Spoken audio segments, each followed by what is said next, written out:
Have you ever changed your permalinks in WordPress only to see a frustrating page not found error? Don't worry, you're not alone, and fixing it is easier than you think. Today, I'll show you a quick and reliable way to resolve this issue in just a few minutes. First, open your web browser and go to your WordPress site. Log into your dashboard using your preferred method. I recommend Google Login for a fast and secure access.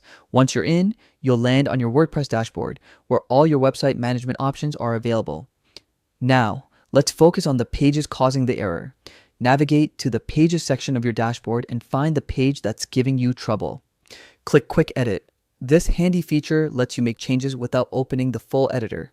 In Quick Edit, check the slug field.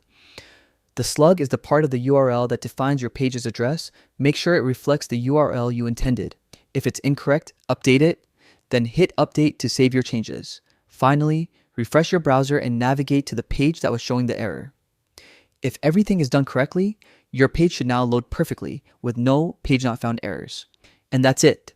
By double-checking your permalinks and updating your slugs, you ensure your site's navigation stays seamless and your visitors enjoy a smooth experience. If you found this guide helpful, don't forget to like, subscribe, and hit the bell icon for more WordPress tips and tutorials. Keep building, keep optimizing, and I'll see you in the next video.